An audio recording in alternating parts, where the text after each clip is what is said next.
ran into a bit of a problem with my video on cooperation versus opposition and wanted to straighten out more exemplification of opposition as such and segue that into identification against.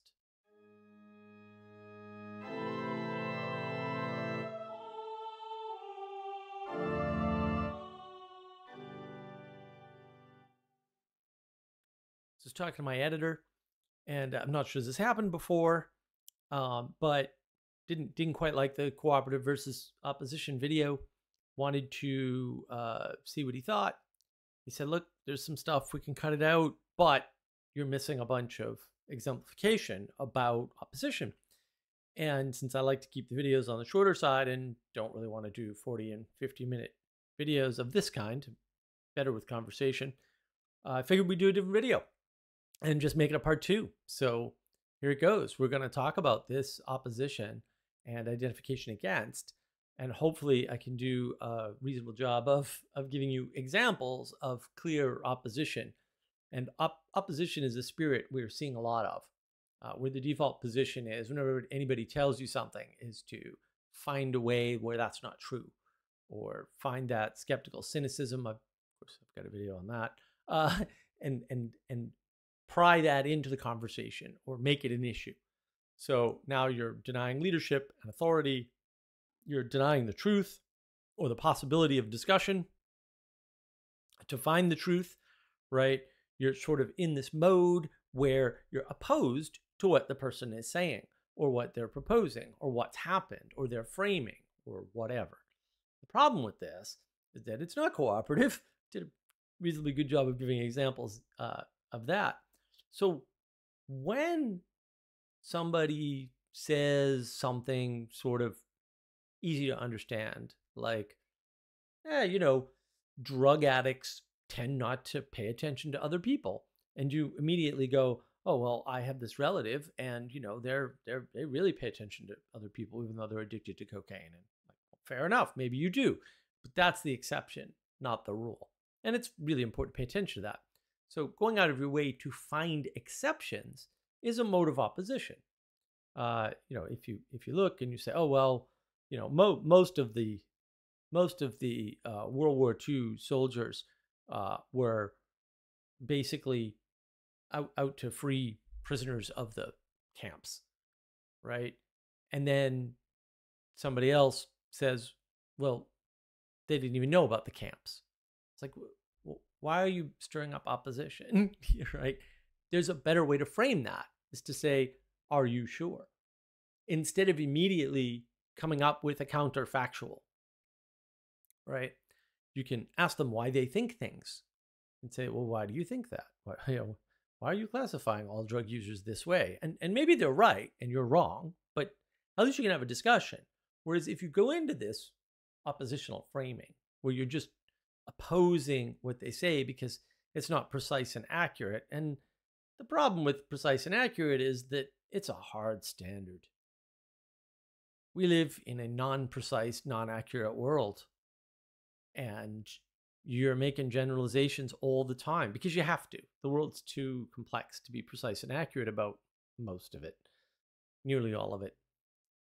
Especially if you're talking to somebody and you're going to have some kind of common ground. And when you're in oppositional mode, you're constantly challenging the ground to find commonality, right? To find a way to cooperate.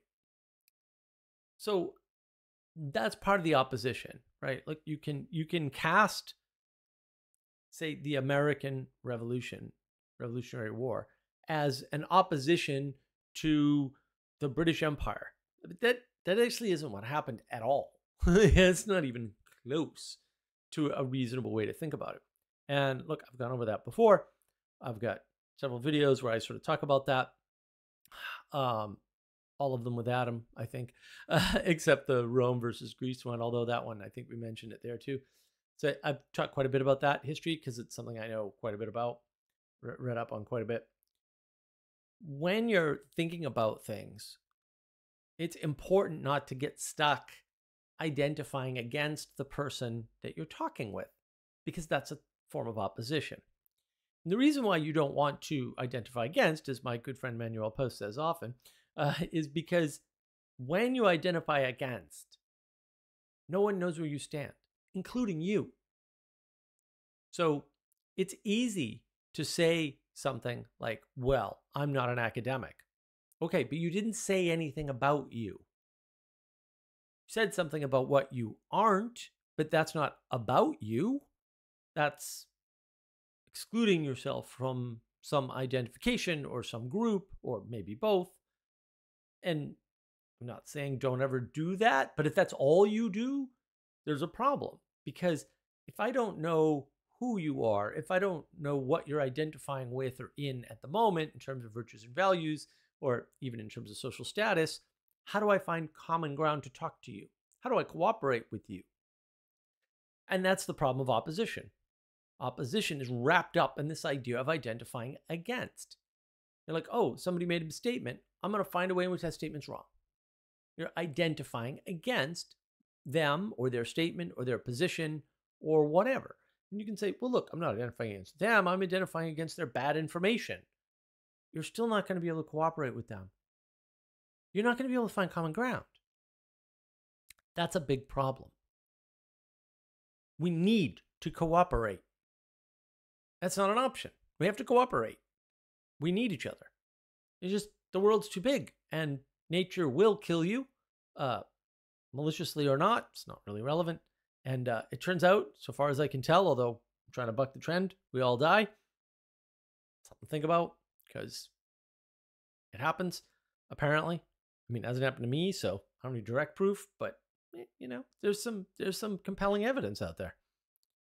It's worth thinking about. Life's too short to oppose everybody and identify against every possible thing. There's a lot of possible things. And if I don't know where you stand, how am I supposed to have something in common with you? How am I supposed to find common ground? How am I supposed to cooperate with you? I mean, if you get an answer, leave it in the comments. That'd be great. I don't think you can.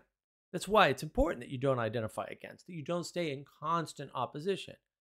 This is what I was talking about in my cynical skepticism video, right? This legacy we have from our impression of Socrates, rightly or wrongly, it's not really relevant, right? It's we're acting as if, and that's bad. Now, if you misunderstand somebody like Socrates or Plato or Immanuel Kant, or list your favorite philosopher here or your favorite scientist here, then it's a problem, right? I mean, you can say, oh, it's not Descartes' fault, just everybody misunderstood him, or it's not Calvin's fault, just everybody, right? It's not this person's fault, just everybody misunderstood. Yeah, at a certain point, it doesn't matter whose fault it is, the thing is happening. There's the pragmatism. In a pragmatic world, you can't be opposed to everything, and you can't be opposed to most things, and opposition is costly to you, whether you realize it or not. You may think, I'm the hero, I'm standing alone as an individual. I got a video about that. Heroes and this whole individualism problem. But you're not heroic. You're spending a lot of energy for no reason, and you're disconnecting yourself from the world. And I would classify that in the intimacy crisis, which is something I'll be talking more about. I've got a Substack coming up. I'll be announcing that soon, probably on my Twitter and places like that. If you haven't signed up for my Twitter, I've got a Twitter account. The little link should be in the video here somewhere at the bottom corner somehow. These are important issues. Opposition is a problem. The reason why the tyrannical chimp doesn't win for very long is because even if one guy goes up against him and dies, the tyrannical chimp is probably going to get hurt and is therefore weakened. And so even if you can win a fight, it's a good idea not to have the fight. Opposition is costly. And when you're opposed to things and you don't know if they're good yet, because you haven't had the discussion, you just shut it down by opposing, you might be opposing the good and never even know it. Because you were so busy being skeptical and cynical and in this oppositional, I'm an individual, I win mode, and identifying against whatever's in front of you because it's not you. You don't own it. You didn't come up with that idea. got to identify against it. When you're busy doing all that, you're not busy looking up. You're not busy embodying virtues and values. You don't have the energy. And even if you did, you're not looking at them. All this energy, time, energy, and attention spent on opposition, spent on, well, I'm not that. I may not know what I am, but I'm not that. This is not healthy. It's not good for you. And the thing is, here's the ironic part. What's not good for you is not good for the world, because the world needs you. And that sucks. It's a lot of responsibility. But also, hey, the world needs me. A little bit of gratitude. A little less opposition. I think that's important. And it's important for us to understand that our mode is cooperation. Our mode is not opposition. Our mode is not to be an opponent.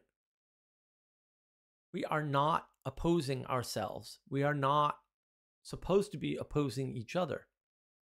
And while we may have points of disagreement, that doesn't mean we can't cooperate. It doesn't mean we have to identify only against. We can identify for, with, as part of.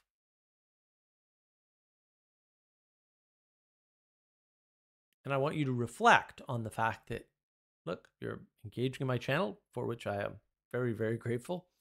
And in doing that, it's a form of cooperation. I'm making the videos, my editor's editing them. I have suggestions coming in from the Discord channel. I've got hints and possibilities from Twitter, from Facebook, from watching media, engaging with people, having conversations. All this is very helpful. It's a big cooperation. Even people who don't realize they're cooperating are actually cooperating. And that's important because we are all cooperating. And in watching this video, you give me the type of cooperation which I really value the most, which is the gift of your time and attention.